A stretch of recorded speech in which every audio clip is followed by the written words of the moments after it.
Lucky Charms abound in time for the Chinese New Year celebration.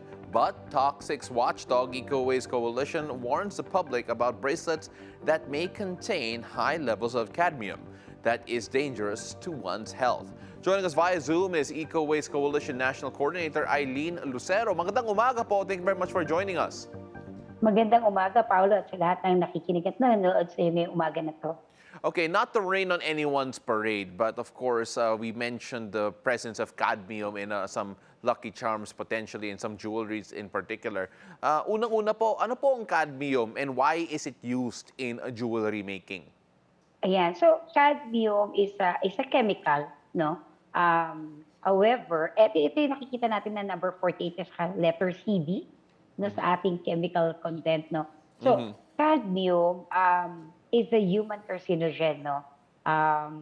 Ginagamit siya para magdagdag ng bigat, no? To add weight and mass and dagdag ng kintab, no? Sa mga bracelets, no? So, usually sa jewelry, no? However, if they use cadmium, it exerts toxic effects, no? On the kidneys, ganon din sa skeletal and the respiratory system. Yun nga, sinabi ko kanina, human carcinogen, right? So it can cause cancer. So before we go on to yung presence po nila and of course the testing that you have done on certain Lucky Charms, just how dangerous is it for health? You mentioned possible carcinogenic po siya. Just how much of it will actually make it dangerous for humans po? Yan. So, as per pag European Union kasi, pinagbawal niya na yung paggamit ng cadmium sa mga jewelries, no? So, if merong cadmium yung jewelry, makukuha yung exposure through the swallowing, no? O kaya yung repeated na pagkagat,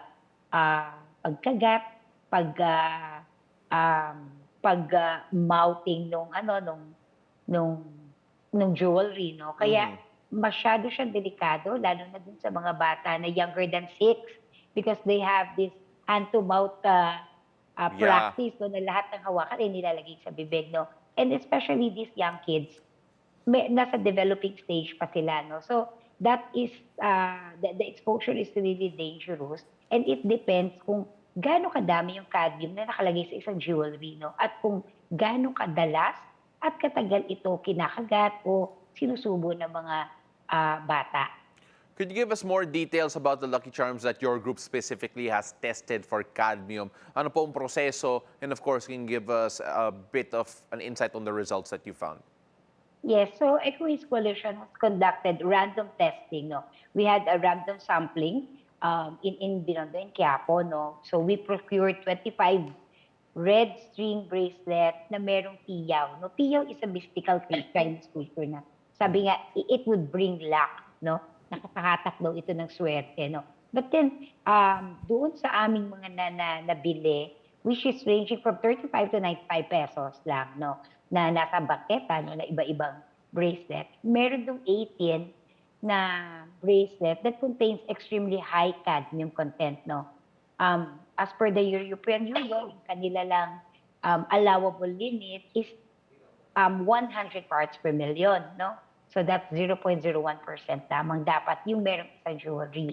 But then Eco-Waste Coalition, using the X-ray fluorescence analyzer spectrometer, ito yung digital, no? Na point and shoot, no, na lumalabas yung resulta na kung merong chemical.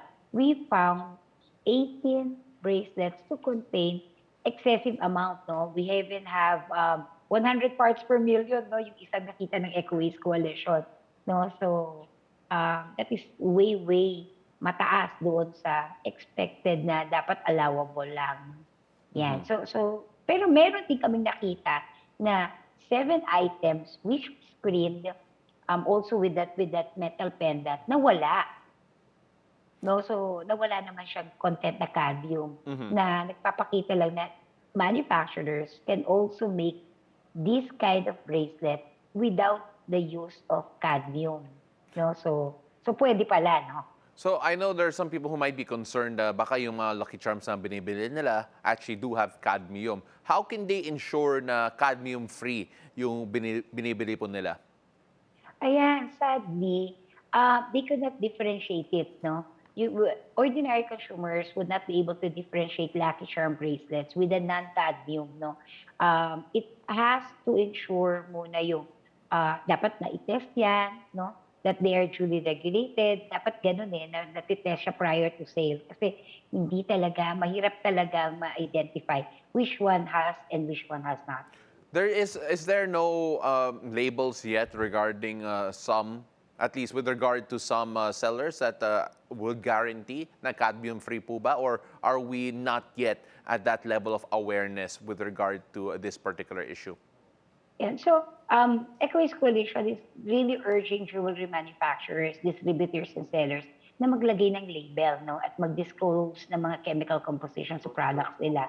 Kasama yung hazards they pose in the environment, no, and the humans. But sadly, even though we're requiring label requirement, ay walang naggagawa nito, no. That's why we kept on telling government agencies to review regulatory standards, no, and fix yung apparent gaps, no, that allow this high content ng mga chemicals sa mga jewelry items natin. Is that the next step po for regulation and and enforcement of whatever existing legislation that is present to try and help curb toxic charms from actually being sold? Yes, Ecowaste Coalition is really pushing for the next step, no, and urging government officials and government agencies to conduct essential information education campaign, lalo na pagdating doon sa policy, no? Dahil nag-worry lang kami na every time we release sampling and makakita kami ng ganito ay parang after mainit yung issue ay nawawala na din sa likod ng ng ating agencies, no, na they have to come up with the policy and urge and strictly enforce yung labeling requirements, no? So, actually, hindi lang siya dun sa mga jewelries, Dapat lahat ng product sa merkado ay dapat pinag-aaralan, tinetest muna, at dapat laging merong labeling requirements para merong choice ang ating mga consumers on what to buy, no? Each consumer has the right to know and right to ask. Thank you so much for all of that and all of the insight. That is Eco-Waste Coalition National Coordinator Eileen Lucero. Maraming salamat po. Maraming salamat, Carlo.